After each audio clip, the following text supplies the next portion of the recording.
Shalom. First and foremost, call halal, Yahweh, Bahashem, Yahweh Shah, Bahashem, Rahakodash. That's all praises to the Heavenly Father in the name of His only begotten Son, in the name of the Holy Spirit, in the ancient Paleo Hebrew tongue. Double honors to our teachers, the beloved apostles and elders at Great Millstone who rule and teach well, and peace, blessings, and salutations to the hopeful elect. You are pushing this word in truth and sincerity across the four winds of the earth, as well as the men, women, and children alike, the believers. Shalom. It's your brother Karai Tazar. Come with a quick lesson. Adawan Ratazar, Lord willing. I pray it's edifying. And it's entitled Collapse of uh, the Paper Dollar. Something along those lines. Banks warn collapse of dollar system is near as global leaders prepare to roll out CBDCs. It's an article.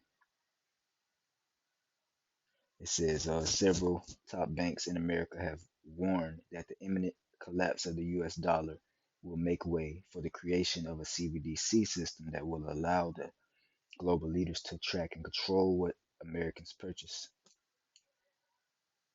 It says World Reserve status allows for amazing latitude in terms of monetary policy.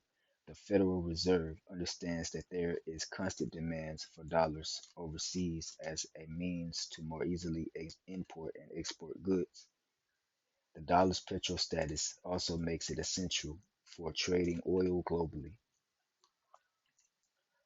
This means that the central bank of the US has been able to create fiat currency from thin air to a far higher degree than any other central bank on the planet while avoiding the immediate effects of hyperinflation. Much of that cash, as well as dollar dominated debt, physical and digital, ends up in the coffers of foreign central banks. I'm going to skip that paragraph. It says World Reserve status, along with various debt instruments, allowed the U.S. to and the Fed to create tens of trillions of dollars in new currency after the 2008 credit crash, all while keeping inflation under control, sort of. The problem is that this system of stowing dollars overseas only lasts so long, and eventually the consequences of overprinting come home to roost.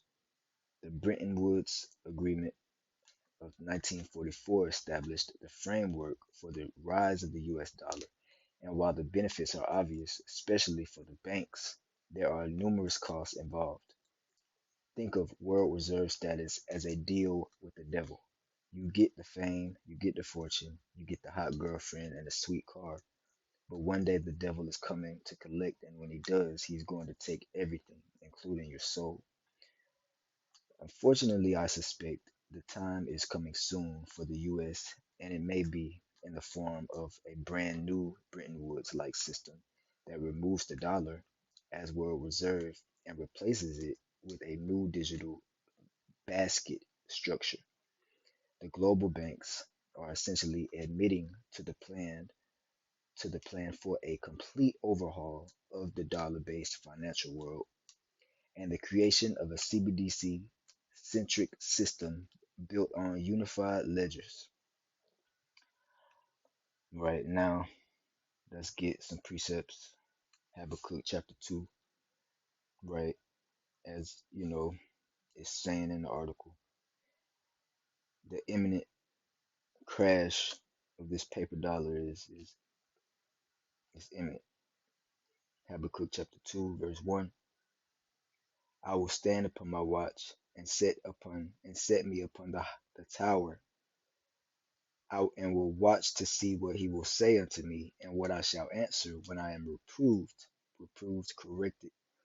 The Lord speaks through his prophets. Habakkuk is a prophet, and the Lord instructs his prophets to stand upon their watch, to be occupied in prophecy, to filter everything that's going on in the world through the scriptures, to prophesy, which means to say before, to um, warn our people, to interpret the signs of the times and the seasons, to tell our people what time we're in, to measure the time diligently in itself according to the prophecies. Have Second Ezra chapter 9, it says that, but it says right here, verse 2, and the Lord Yahweh answered me and, and said, write the vision and make it plain upon tables that he may run that readeth it. So the vision is the scriptures, the prophecies, everything that we're filtering that's going on in the world, and we're making it plain upon tables by explaining it, breaking it down, going precept upon precept, so that the listeners, the believers, can run, right? Run, seek the Lord 10 times more, right? And the unbelievers, of course, they're going to run to the left, to wickedness. But it says, for the vision is yet for an appointed time. But at the end it shall speak and not lie. Though it tarry, wait for it, because it will surely come and it will not tarry. And one of these, the key prophecies in the vision is the MOT to the B, the digital system that they're setting up, which will ultimately come to the insertion of the digital device that they're going to end up using, right? As it's already begun. You see people checking out groceries at the grocery store with their hands, with their brain, with their heads. They lean their head down. You had that rapper, Cash Doll, I believe. She leaning her head down to pay for stuff. You had these videos circulating. People in the military are using their hands, right? So this vision is speaking now. It's not tarrying. It's not lying. These words are not lying.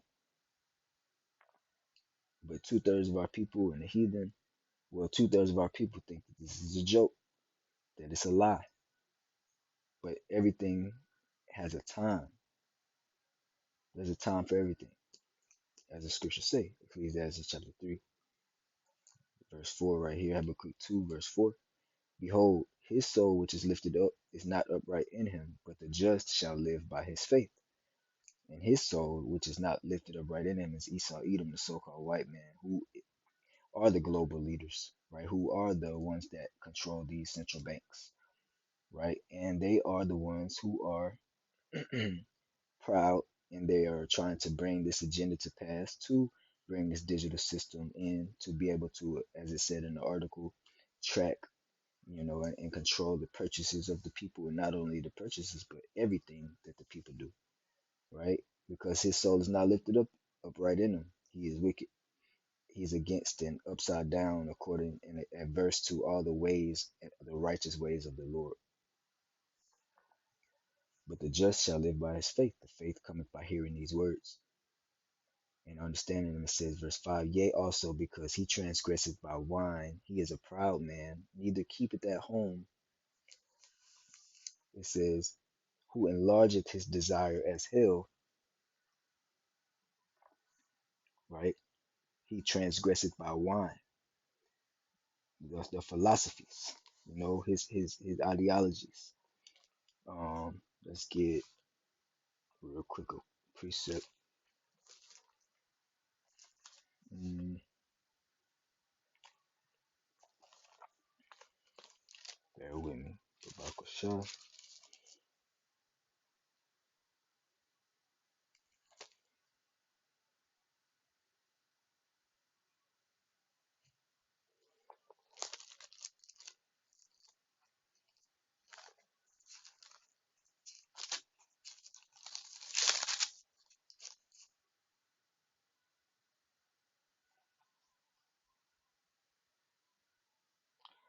Isaiah 24, verse 1. Behold, the Lord Yahweh maketh the earth empty, and maketh it waste, and turneth it upside down, and scattereth abroad the inhabitants thereof. And it shall be, as with the people, so with the priest, as with the servant, so with his master, as with the maid, so with his mistress, as with the buyer, so with the seller, as with the lender, so with the borrower, as with the taker of usury, so with the giver of usury. And that's what's coming.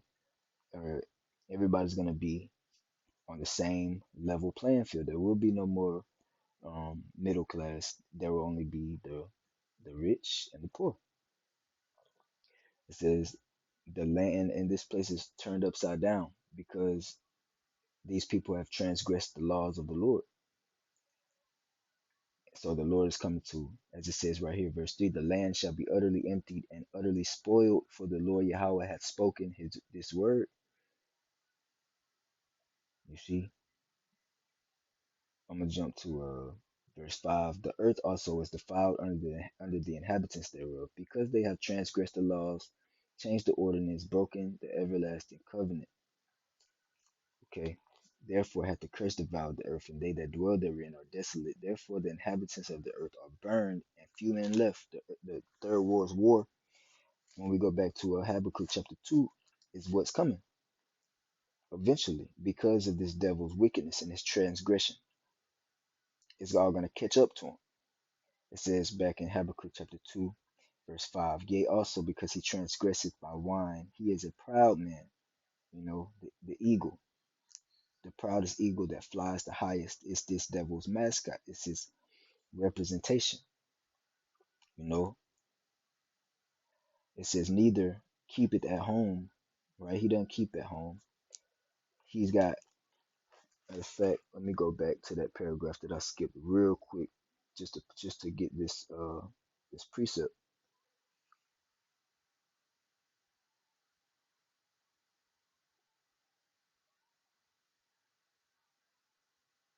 Here it is. It says much of that cash, as well as dollar dominated debt, physical and digital, ends up in the coffers of foreign central banks, international banks, and investment firms where it is held as a hedge or used to adjust the exchange rates of other currencies for trade advantage. As much as one half of the value of all U.S. currency is estimated to be circulating abroad. Circulating abroad. So this devil he's everywhere. Okay, his militaries are everywhere. His dollar is has been the world dominating currency for a very long time, and it's accumulated a lot of debt. You know, as it's gonna get into right here, um, in Habakkuk. Okay, real quick, Psalms 37 verse 35. It reads, let's see, Psalms 37 verse 35. I have seen the wicked, and we know the wicked is Esau, Edom, the so-called white man, pursuant to Malachi chapter 1. It says, I have seen the wicked in Job 9, verse 24. It says, again here, Psalms 37, verse 35, I have seen the wicked in great power and spreading himself like a green bay tree. So he is in great power, as Genesis 24, verse 40. That Esau Edom was given the sword and the blessing of the fatness of the earth to rule over the earth with the sword, to dominate it, to have power, great power. It says, and spreading himself like a green bay tree, and a green bay tree spreads in all directions. A very vast tree, the limbs, and as those limbs represent this devil's philosophies and ideologies, his wickedness. It says back in Habakkuk chapter 2, verse 5, it says, yea, also because he transgresseth by wine, he is a proud man. He neither keepeth at home, who enlargeth his desire as hell, and is as death, and cannot be satisfied, but gathereth unto him all nations, and heapeth unto him all people. This devil's always they're always in other people's countries and their business and their. It says verse 6, shall not all these nations, shall not all these take up a parable against him, and a taunting proverb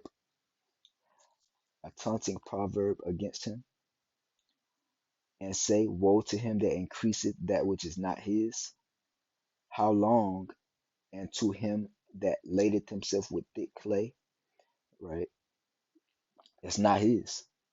It says, woe to him that increaseth that which is not his. That's what these nations are saying. And woe means death and destruction, right? Let's go to this definition: thick clay. Abadiate, Strong's H54 5671. Something pledged, pawn goods, thick clay, weight of pledges, heavy debts. Heavy debts. Okay, heavy debts. That's what these devils are in. Heavy debts. You see, let me see. Pledges and heavy, what is that? Ledges. Okay. So Habakkuk chapter 2, again in verse 6. Shall not all these take up a parable against him and a taunting proverb? They're mocking this devil. You know, they're making fun of him, clowning him. They know this devil is weak. He's been exposed. His military is being called out and challenged, and these people know that their military defense system cannot uphold um, nor defend itself against these nations' technology. First and foremost, Russia's. So they're laughing at this the U.S. and they're taunting it and they're warning it, making threats towards it, and that's what it's going to come down to because this dollar is useless. They can they can't pay back all the debt, the trillions of dollars. When you look at the debt clock, they can't pay that back. So these devils, I mean, they're in over their heads, and these other nations want blood, and that's what it's going to come down to because it's prophecy. It's written. Okay, it's written. Um, it says, verse 7: shall they not rise up suddenly that shall bite thee, and awake that shall vex thee, and thou shalt be booties unto them, a spoil, to plunder, to violently take. That's what these people, that's what these nations are going to do to these devils. Okay, but before, right before, let's see, verse 8. You know, before the Third World War is in full effect and those nukes fly, this devil is going to continue to bring forth his digital agenda. Verse 8: because thou hast spoiled many nations, all the remnant of the people shall spoil thee, because of men's blood, and for the violence of the land, of the city, and of all that dwell therein. And that's what this devil has been doing, making war, you know, hundreds of years of war that this devil has committed acts of atrocious, you know, crimes against these other nations. Let's go to end it to Revelation. But this is what it's coming down to. This digital way of living.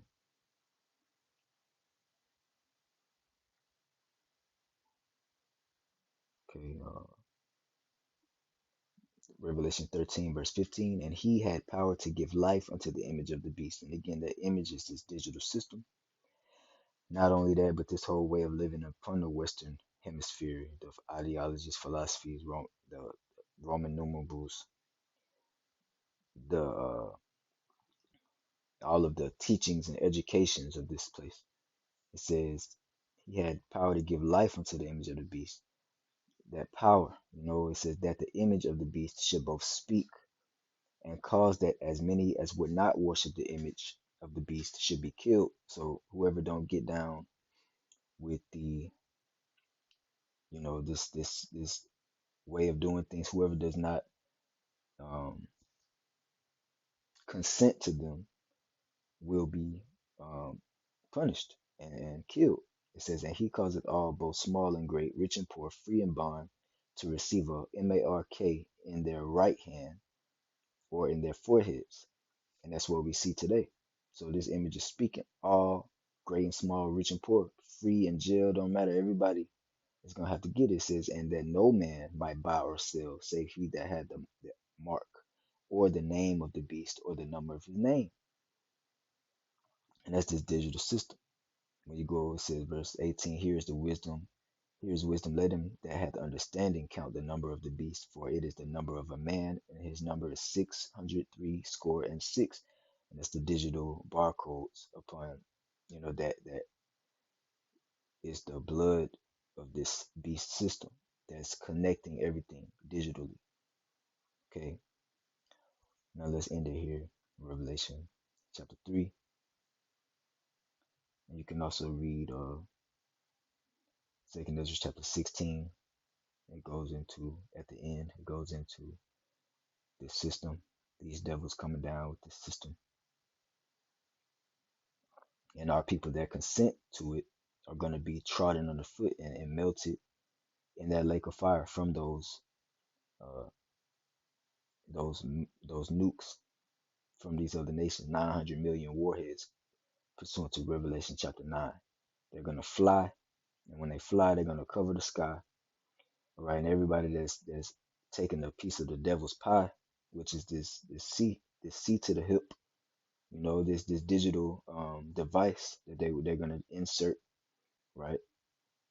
And you eat, like it just said in chapter 13, in your arm, your wrist, or your forehead, they're going to be dissolved and melted into that lake of fire. It says Revelation 3 verse 10. I'm end it here. Because thou hast kept the word of my patience, the word, this word, the scriptures, right?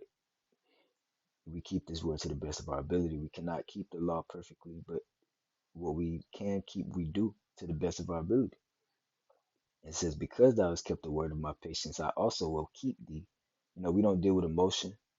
We deal with the word of the Lord. It says, I also will keep thee from the hour of temptation, which shall come upon all the world to try them that dwell upon the earth. Okay, all the world, this hour of temptation, testing. You're right, everybody's going to be tested. Faith is going to be tested. That's why I said the just shall live by faith. And it says, behold, I come quickly. Hold that fast which thou hast, that no man take thy crown. And that's going into your faith. You know, uh, faith cometh by hearing the word. Faith is something that we believe in that is not seen, roughly paraphrased, right? So the Lord said he only loves them that dwell with wisdom. And he said he's going to keep those that dwell with wisdom and that keep his word from this hour of temptation. Right? So Adawan or Tazawi endure to the end and continue to build our faith and endure with patience. Right? Adawan Ratazah, Lord willing, I pray this lesson was edifying. Ending it, giving all praise to Yahweh, Bahashem, Yahweh Shah, Bahashem, Rahakodash. Double honors to the apostles and elders at Great Millstone who rule and teach well. And peace, blessings, and salutations to the hopeful elect. Raquam Yashala. Shalom.